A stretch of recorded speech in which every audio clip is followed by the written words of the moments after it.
como habíamos. Bueno, sean bienvenidos a esta segunda sesión del calóstropo. Vamos a comenzar como habíamos dicho y habíamos pues mandado en los mensajes. Vamos a comenzar pues por el principio, que es dándole a Dios el primer lugar. Entonces vamos a comenzar con la oración. Hoy nos acompañan en la oración dos hermanas carmelitas, en la oración y en la síntesis, dos hermanas carmelitas de Badajoz, carmelitas descalzas, que Samay y Esperanza. Entonces, con ellas nos quedamos para la oración.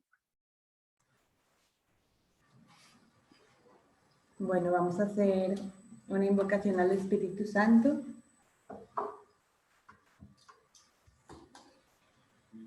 La repetimos en el corazón y los que quieran unirse con la voz, cada uno desde su lugar. Y rezamos, cantamos, rezamos y cantamos.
Ven, oh Espíritu Santo, atiéndenos.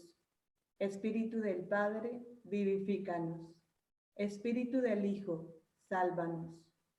Oh amor eterno, llénanos. Con tu fuego, inflámanos. Con tu luz, ilumínanos.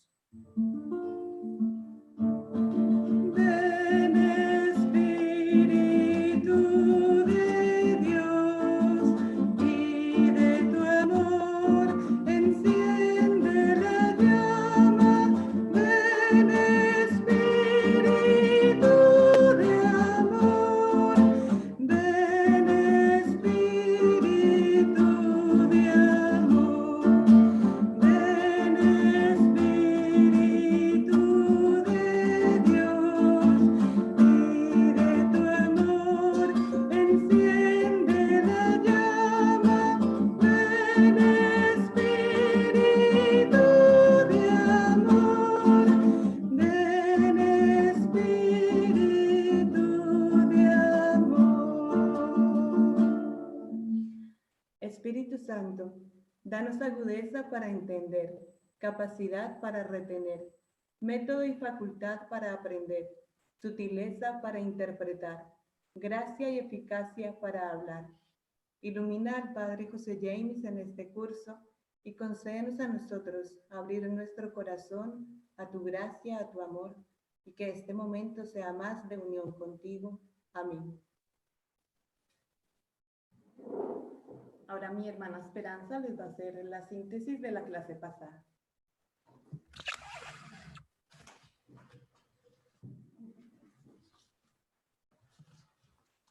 Después de invocar al Espíritu Santo, que nos guiará, comienzo la síntesis de la primera sesión, que fue la introducción al calóstropo.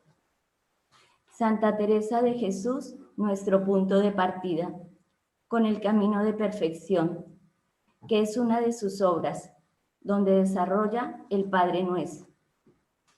Perfección en sentido evangélico, plenitud o santidad, y para llegar a ello está el Padre Nuestro, que es el camino espiritual, camino de evolución. En este contexto se le ha llamado Calóstropo. Kalos, que significa belleza en griego, pero una belleza honda que arroba, que transforma, no deja indiferente. La belleza más plena es Dios, que tiene imagen y forma, que es Cristo, imagen visible e invisible, en quien nos debemos transformar. Mímesis, palabra griega, según Aristóteles, significa reflejo de su original. Este es el camino que vamos a empezar, reflejar a Cristo en nuestra vida, encarnarlo.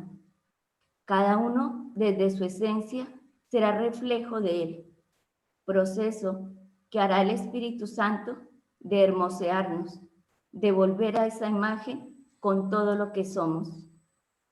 Tropos en griego significa camino, retorno, volver.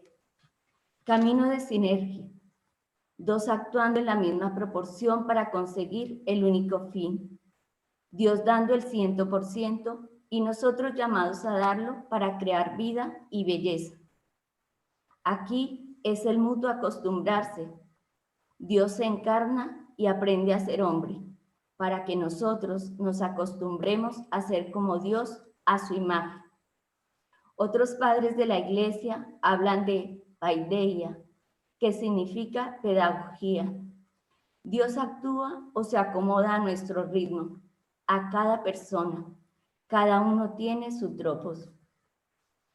Escuchamos también la experiencia del padre José James de vivir los ejercicios ignacianos desde las relaciones humanas, un sentido horizontal. Con Santa Teresa, él descubre el sentido del Padre Nuestro, pero en sentido vertical, con Dios. De aquí nace el calóstropo. Luego, con la comunidad de San José de Colombia, descubren que el sentido vertical y horizontal de este camino lo une Cristo, y para ello se necesita seguir sus huellas, su vida. Con 11 peticiones del Padre Nuestro que corresponden a un misterio de la vida de Cristo. Las estrellas del calóstropo serán Teresa de Jesús, San Juan de la Cruz y Santa Teresita. Cada uno aporta una dimensión. Santa Teresa nos dice, no a todos Dios lleva por un mismo camino. San Juan de la Cruz, a cada alma la lleva Dios por diferentes caminos, que apenas se hallará un espíritu que en la mitad del modo que lleva convenga con modo de otro. Santa Teresita le escribe a su hermana Celina, Jesús nos ha traído a las dos juntas, pero por caminos diferentes. También el calóstropo hace presente a la Virgen María. ¿Qué encontraremos de cosas o qué cosas especiales tiene el calóstropo? 1. Hacia los hermanos y hacia Dios, porque la profundidad solo la mide la persona con Dios. Lo segundo, lo que buscamos es situarnos en la morada que estamos, no de calificar si se está bien o se está mal. El calóstropo es una herramienta que no sustituye el acompañamiento espiritual. Cuarto, no es una bola de cristal porque no adivina nada, solo indica según lo que la persona quiere mostrar. Quinto, es necesario un mínimo de conocimiento. Calóstropo es una herramienta que nos ayuda a ver en qué parte del proceso espiritual estamos y cómo ir trascendiendo. ¿En qué consiste este curso?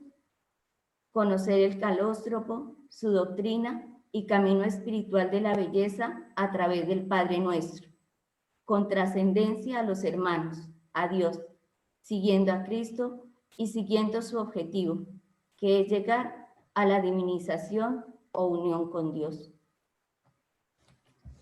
Muchas gracias de verdad a Espe, muchas gracias Espe, Dios te pague. Gracias a Samay por la oración, a todos Dios les bendiga. Recuerden que quien quiera al inicio de alguna sesión ayudarnos con la oración o con la síntesis nos puede avisar por el correo y así nosotros pues los vamos asignando poco a poco gracias a ellas. A las personas que aún en el chat no han puesto presente, les pedimos por favor que coloquen su nombre y decir presente, como para tener una lista y saber más o menos quiénes se han conectado y así poder estar más atentos. Bueno, esa es una excelente síntesis de la anterior sesión. Hoy vamos a ver, vamos a ya entrarnos a lo que es el calóstropo. Hace 8 días, perdón, en la última sesión veíamos como el inicio, cómo inicia todo. Y decíamos como un atrio, ese atrio que es el punto del encuentro, de situarnos antes de entrar en ese templo que es nuestro corazón, que es el templo del Espíritu Santo.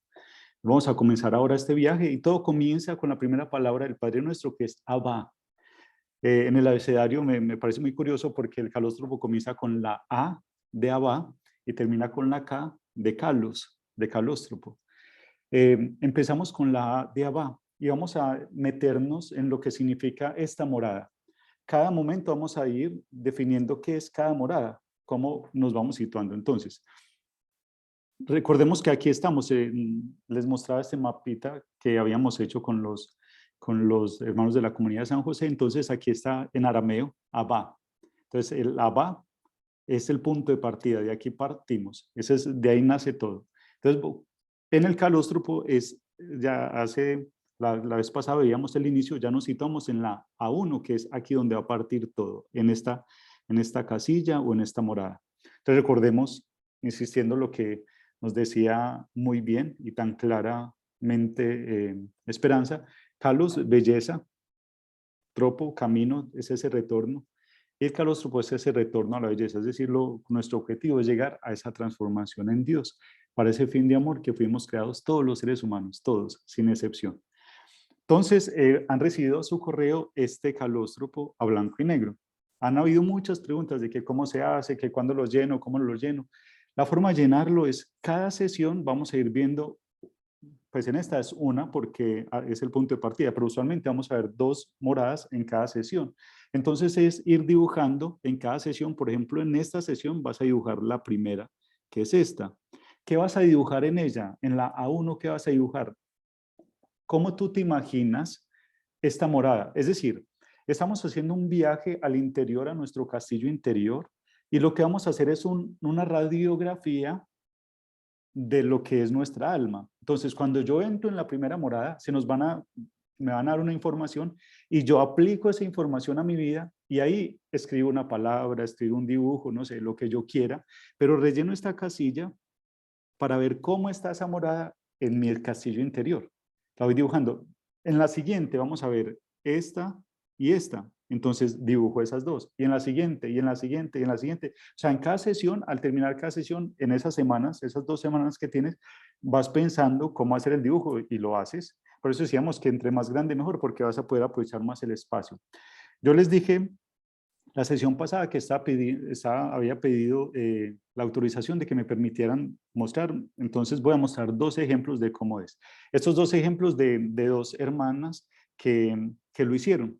Entonces aquí tenemos pues cómo es el ejemplo de ella. Cada una hizo la radiografía de su alma y eso ya fue al final de todo el curso. Entonces cada una fue haciendo, por ejemplo aquí vemos, una hermana dibujó aquí un bebé, y la otra dibujó aquí como unos corazoncitos, un punto de partida. O sea, cada uno tiene una forma de dibujarlo.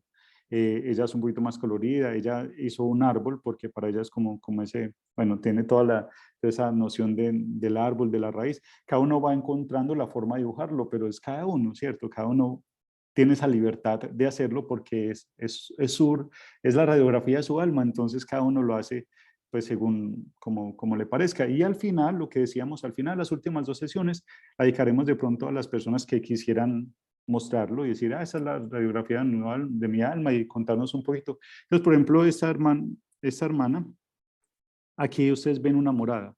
¿Y por qué dibujó esta? Porque ella se ubicó ahí. Decimos que uno de los objetivos de este curso es ir viendo la doctrina y llega un momento donde uno se ubica y dice, yo creo que yo estoy acá.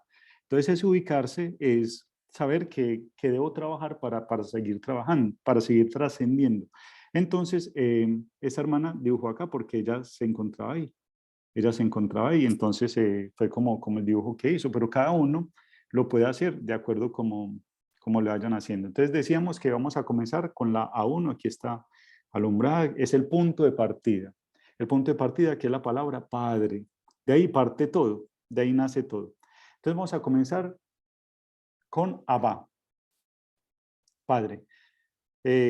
Bueno, este dibujo, vamos en cada sesión, vamos a ver un misterio y vamos a ver el misterio de la anunciación. Y hay unos gráficos que vamos a ir presentando. Esta es la del A1, para poner un ejemplo de cómo alguien dibujaría el A1. Entonces ya hay alguien que lo ha dibujado y lo hizo de esta manera. Y bueno, son como también las figuras que vamos a ir manejando en el calóstropo. Entonces, para entrar en este misterio, ¿cómo partimos? ¿De dónde vamos a partir? Vamos a ubicarnos. Y para ubicarnos yo creo que es necesario, aunque el calóstropo tiene las dos direcciones, en lo humano y en lo espiritual. Yo le he hecho, de hecho mañana tengo una sesión con una persona que es atea y se lo estoy haciendo a personas que son ateas. ¿Con qué fin? Con el fin de demostrar que las personas, aún los ateos, sí les sirve, o sea, que no tiene que ser una persona creyente para que el calóstropo les sea como una herramienta. Entonces recuerdo, por ejemplo, un caso muy especial. Una persona que era, o sea, se declaraba atea, que no, o sea, que nada de Dios y anticlerical absoluta. Y yo la conocí porque el hermano de ella es esposo de una familiar y yo le pedí que si me permitía hacérselo y bien, muy cercana, muy respetuosa, lo hicimos. Y fue muy curioso porque sin ella darse cuenta, ella sí tenía relación con Dios, sino que en su educación católica había sido tan deformada esa imagen que lo que rechazaba era la imagen que se le había dado de Dios, no a Dios mismo, porque descubrimos que ella le llamaba fuente, que ella en momentos de mucha desesperación se conectaba como con una fuente, le llamaba así. O sea que sí tenía alguna relación, descubrimos eso. Y descubrimos que su pelea con Dios nace desde que su padre muere, porque al fallecer su padre, que era la persona más importante en su vida, ella no entendió y rompió la relación con Dios, porque decía, ¿cómo Dios puede hacer algo así? Entonces rompió totalmente con él y ella misma descubrió que la forma para trascender es sanar esa herida de pues hacer ese duelo de la muerte de su padre, que es muy duro y está en ese proceso. Hace 2 semanas la vi, después de muchos meses la vi y entonces fue muy especial porque me dijo, muy feliz, me dijo, ¿cómo te parece que la Virgen de mi pueblo me hizo un milagro? Y fue que consiguió un empleo, que fue hasta la Virgen del pueblo y que le enseñó unas velas y que consiguió el milagro. Entonces, o sea, ella no fue consciente, pero yo dije, ya tiene relación con la trascendencia. O sea, está haciendo el ejercicio y sí le sirvió. El calóstropo le sirvió. ¿Qué quiero decir con esto? Quiero decir que es una herramienta universal, no solo para creyentes. Sin embargo, en este curso, el 98% de las personas que estamos participando somos creyentes cristianos. Yo también se lo he hecho a personas de otras culturas, de otras religiones, y con ellos la doctrina sería diferente. De hecho, el texto, los apuntes, no abordan desde el principio lo que yo voy a hablar acá, pero me parece importante en nuestro contexto comenzar desde el principio, desde nuestra base. Por eso nos vamos a valer ustedes saben, lo vimos la vez pasada, que San Juan de la Cruz, cuando estuvo en la cárcel, él escribió varios poemas. Cuando estuvo encerrado en la cárcel de Toledo, 9 meses, allí escribió varios poemas. Escribió el Cántico Espiritual, escribió La Fonte, y un poema que escribió son los romances. Los romances son, o sea, es una narración de más de 300 versos que nos hablan de cómo es esa relación intratrinitaria antes de la creación y cómo se da la creación y qué sucede después de la creación. Entonces, basándonos en algunos que vamos a tomar de él, en unos fragmentos de estos romances, vamos a ir describiendo para poder situarnos en esta A1, para situarnos en esta morada, situarnos cuál es el punto de partida. Y el punto de partida es que nosotros no estamos aquí por azar. Es decir, estamos acá con un propósito. Y es un propósito de una voluntad mayor que ha designado de que estemos acá y que lo ha pensado desde antes de la creación del mundo. Antes de la creación del mundo, antes de que nuestros padres se conocieran, ya alguien había pensado en nosotros. Y esta morada es tomar conciencia de eso, de que yo estoy acá con un propósito.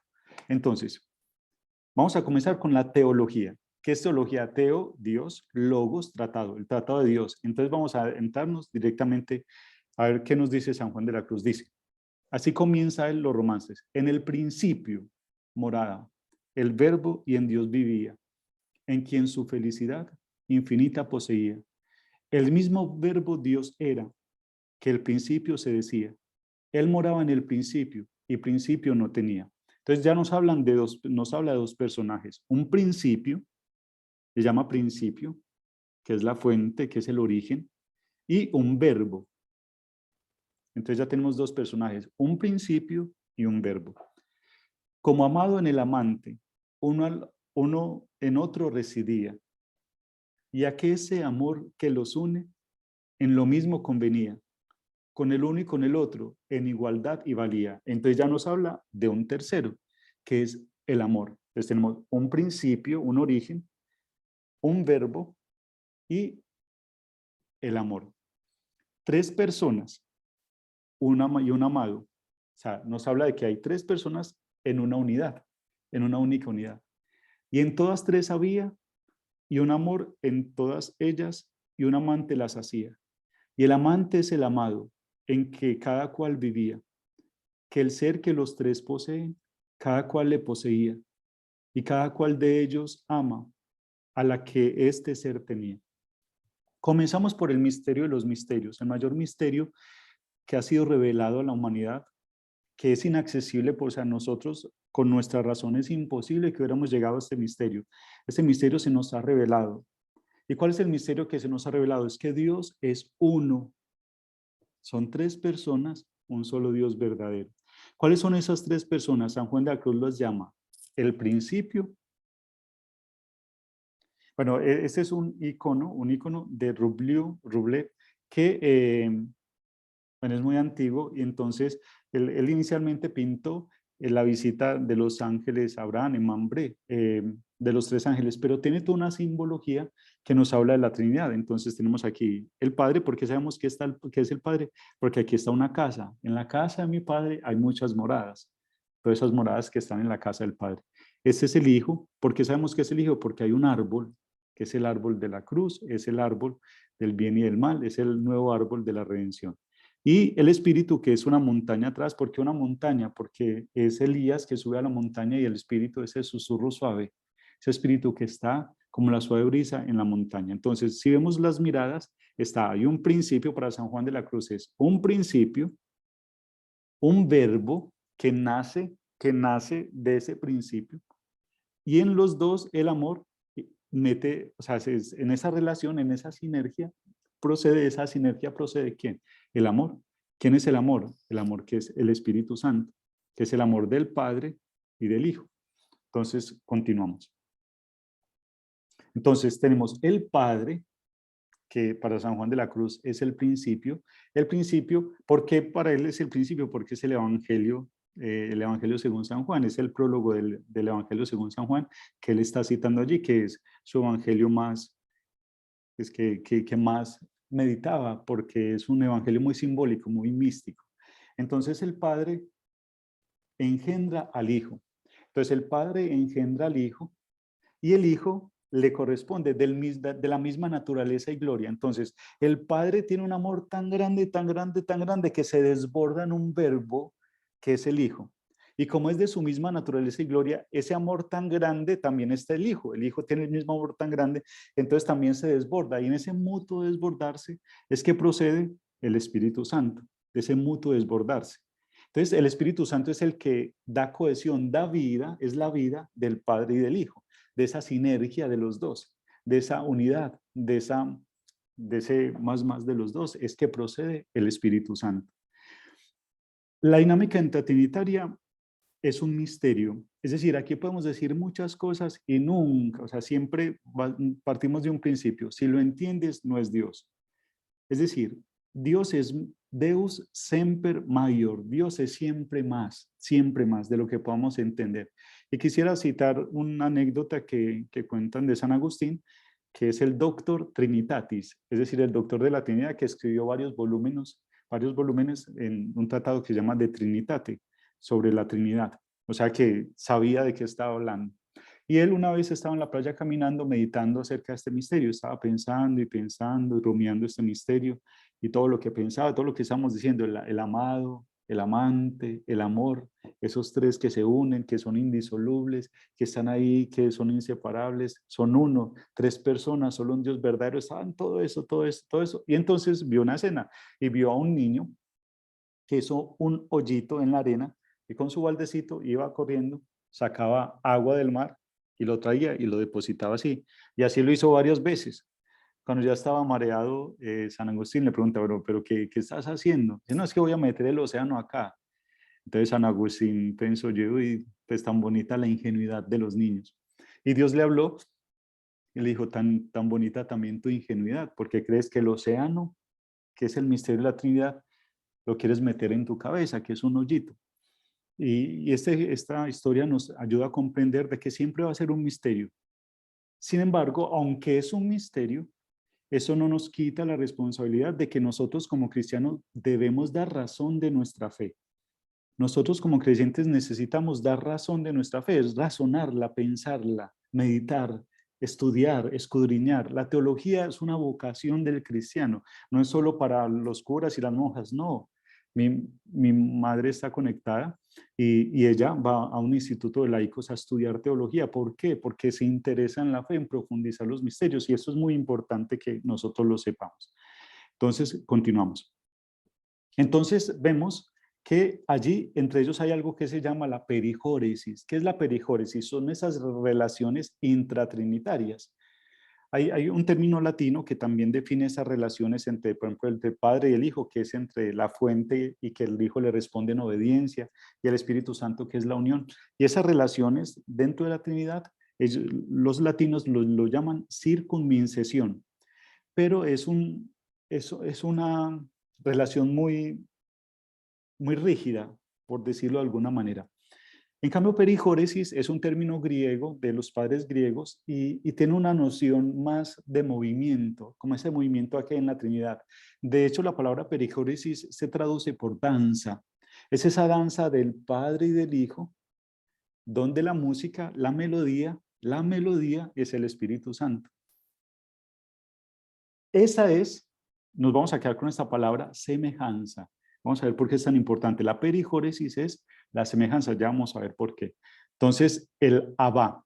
El Abba es el principio, el Abba. Hay algo muy especial que el Padre Nuestro comience con esta palabra.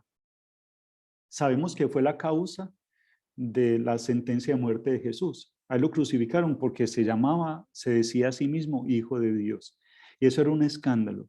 Si bien en el Antiguo Testamento es común encontrar alusiones a Dios como Padre, pero es más como un adjetivo, no un sustantivo. Me explico. O sea, es más como decir,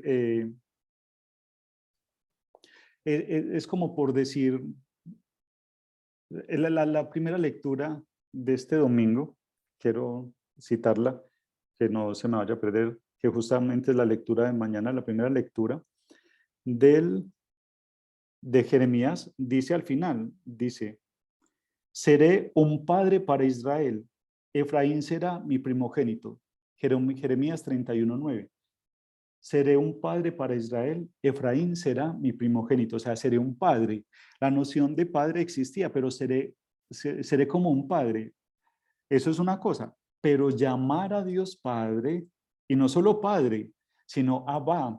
Entonces aquí está en hebreo, aún en hebreo es el idioma sagrado y se entiende, porque bueno, ese es Padre y tiene un poco de solemnidad porque es el idioma sagrado, es como decir Pater, porque es como en latín, o sea, es algo que crea ese respeto con la trascendencia divina. Pero es que Jesús utiliza el arameo, que era la lengua del pueblo. Y el Abba es el balbuceo, es como la traducción sería como para nosotros los colombianos. Yo a mis papás yo le digo apá y amá. Yo, hola amá, hola pa, apá, apá. Nosotros utilizamos la P, pero es la B, que es bilingüal, o sea, es el primer balbuceo.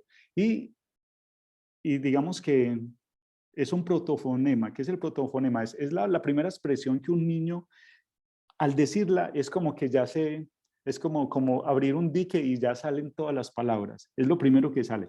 Entonces, de hecho, en logopeda o en fonoaudiología, muchas veces en niños que tienen dificultad para comenzar a hablar, lo que necesitan es encontrar ese protofonema de donde nace todo el torrente de más. Entonces, estamos hablando del inicio, y un inicio humano.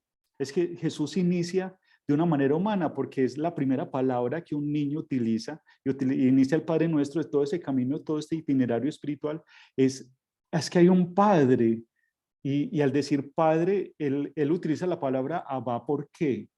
Porque es que San José le transfirió a él una imagen tan clara de un modelo parental tan bien estructurado, que él podía, o sea, él busca una palabra en su idioma, puedo llamarlo madre a Dios, pero en su idioma, en arameo, buscó una palabra, y la palabra fue Abba, que es ese balbuceo, esa cercanía con ese ser que le educó, que fue la paideia, es decir, que lo ayudó a crecer, lo ayudó a formarse como persona, que le dio la estructura. Entonces es iniciar de una parte humana. Entonces esa parte humana aplicada a ese Dios trascendente trinitario era un escándalo para su tiempo y aún para nosotros. Imagínense que comencemos la misa en el nombre el nombre de Abba.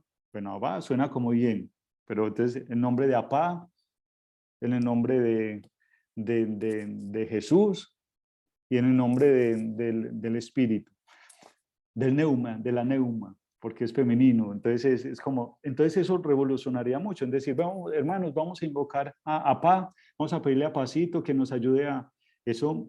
Generaría como un rechazo, porque ese lenguaje que utiliza el Padre como tan poco espiritual, dirían algunas personas. Y en realidad, en el contexto de Jesús, él lo que hizo fue aterrizar, encarnar a Dios. Él era Dios encarnado y mostró ese Dios que estaba presente, y es Abba, ese Abba cercano. Entonces, esa fue una revolución, es una revolución en ese sentido.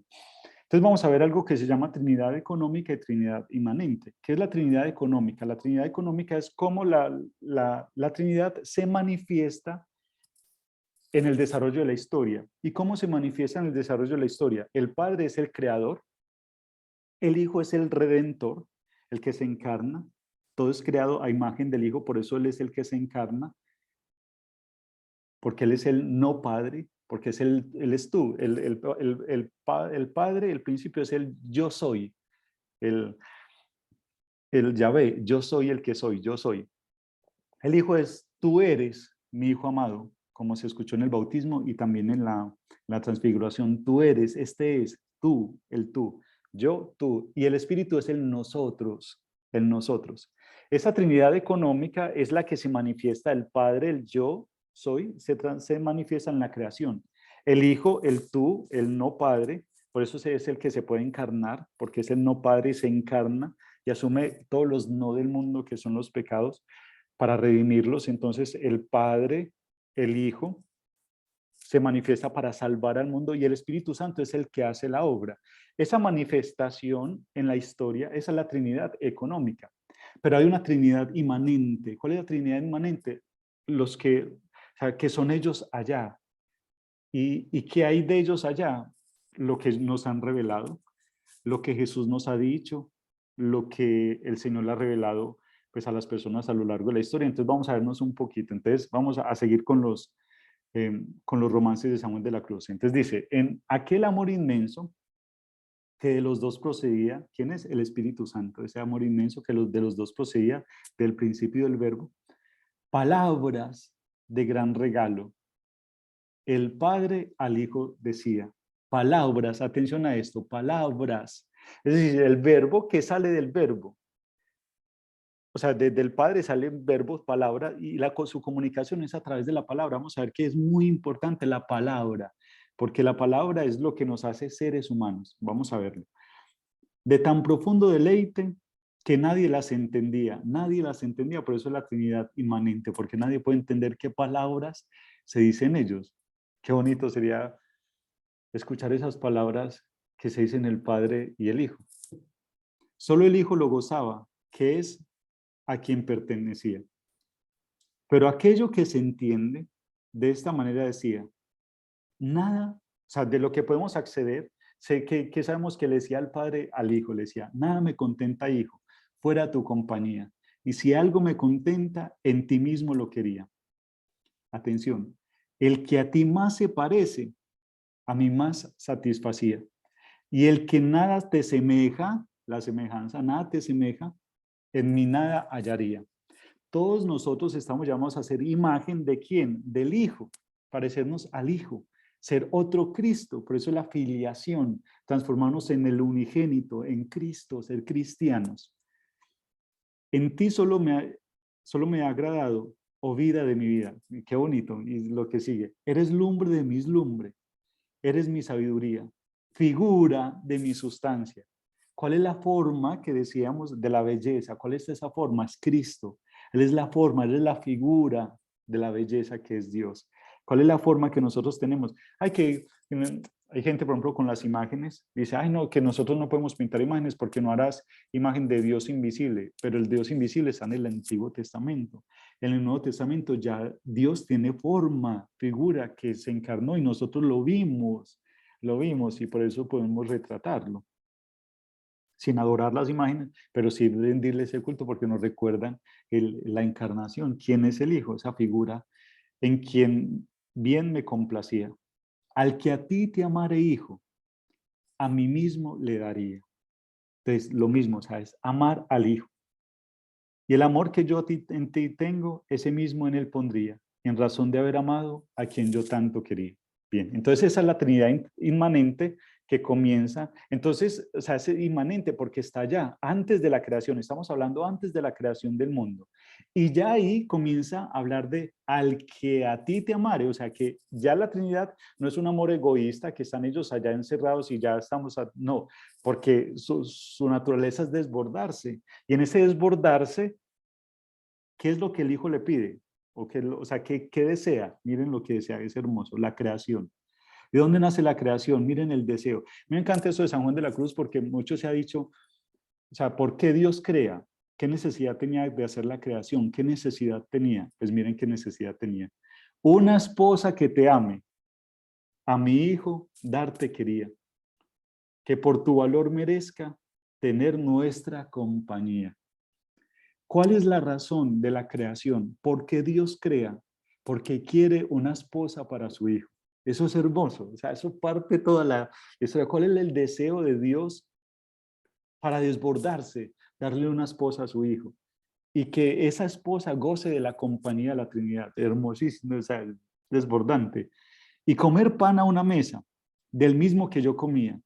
Ahí ya hay una prefiguración de la Eucaristía, del compartir, bueno, muchas realidades.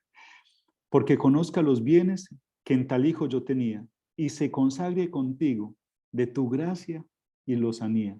Se consagre, se congracie, tenga la misma gracia del hijo. Entonces, ¿qué le responde el hijo? Mucho lo agradezco, Padre. El hijo respondía, a la esposa que me dieres, yo mi claridad daría, para que por ella vea cuánto mi Padre valía y cómo el ser que poseo de su ser le recibía.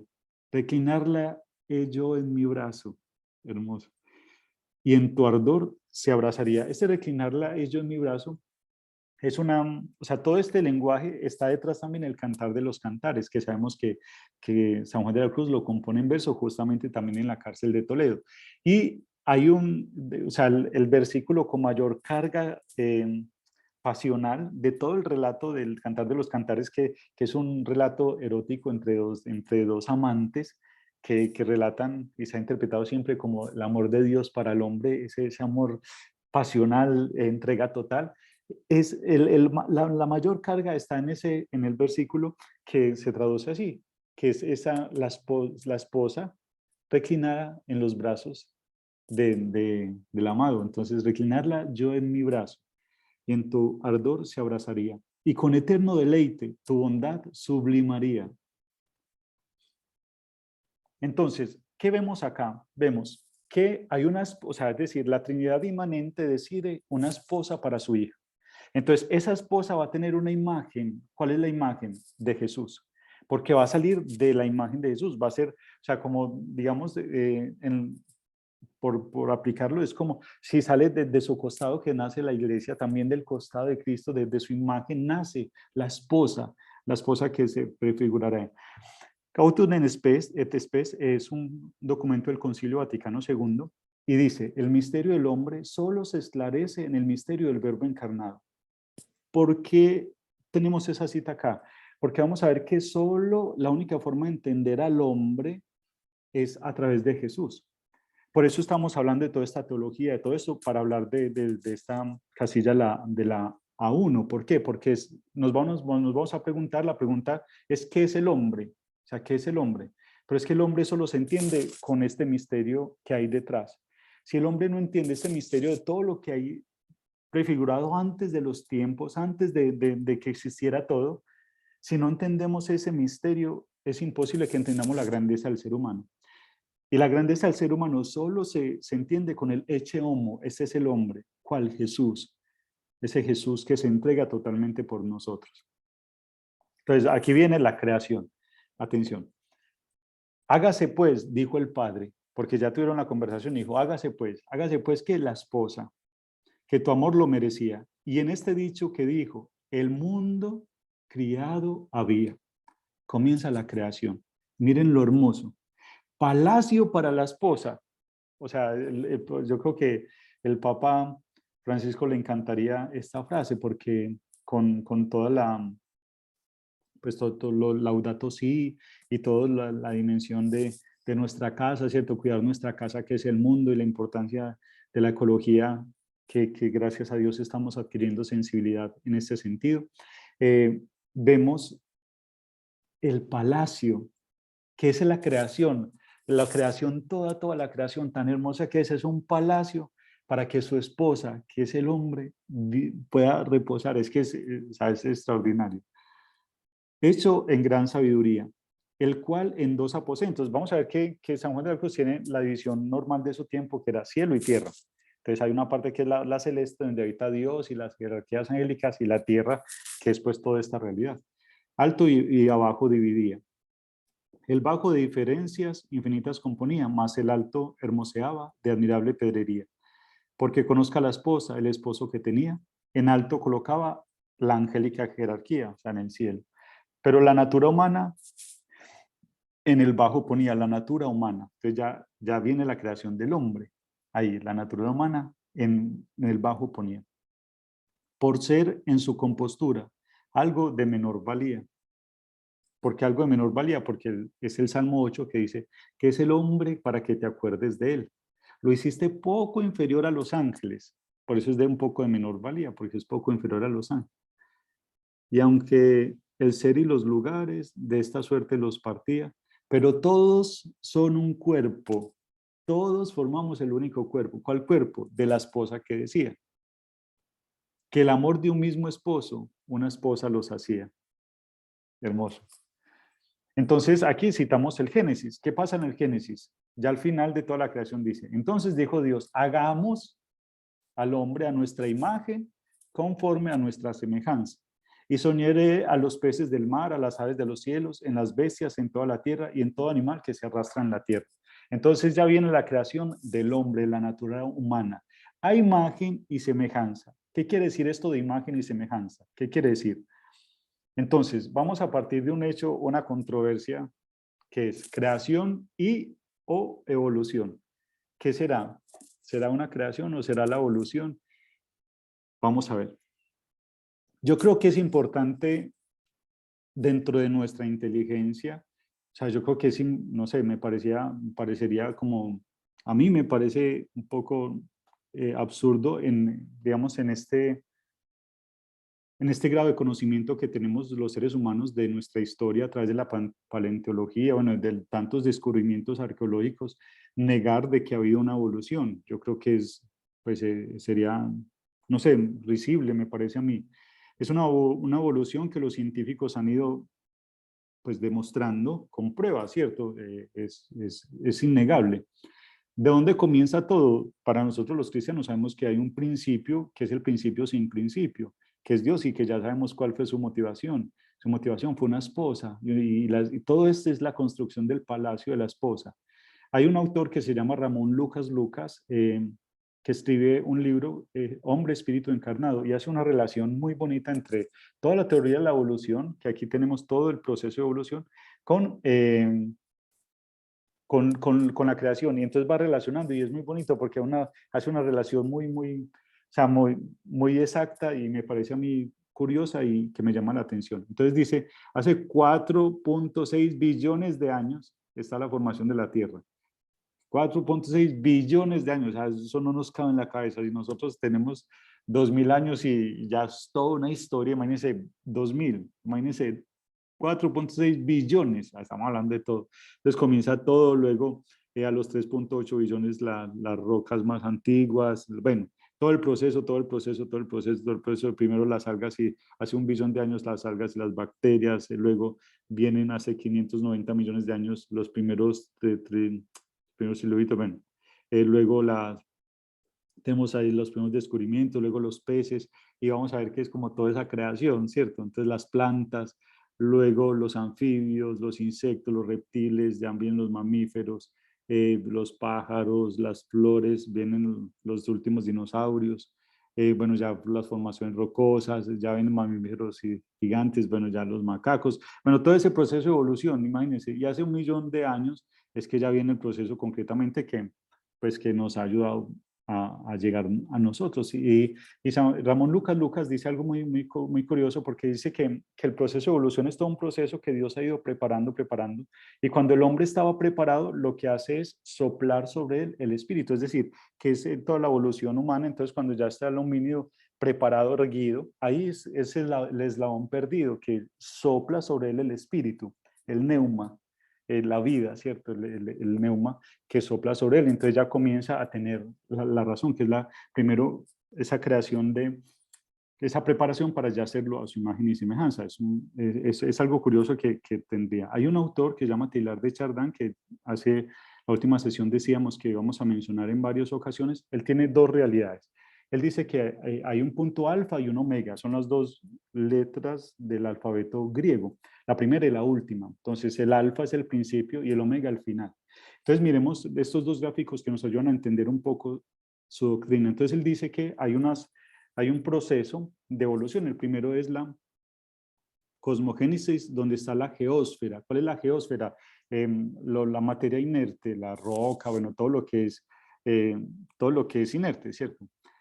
En cada uno de ellos hay un salto que no se puede dar si no es por o sea, si no hay una mano, o sea, divina que ayude a dar ese salto, porque de la geósfera a la biosfera, a la vida, ¿cierto? Lo que es vida, las plantas, todo lo que tiene vida, los animales, es toda esta dimensión, que es ya la biogénesis. De la biosfera hay otro salto ya más grande, es un salto o sea, sustancial, a la noósfera, que es el hombre. La nous, recuerden el nous, el pensamiento, la autoconciencia, la razón. El nous es ya la antropogénesis, es el hombre que de esa vida salta al hombre. Pero ese no es el fin, ese no es el punto omega. ¿Cuál es el punto omega de la evolución? Cristo, que es la teósfera.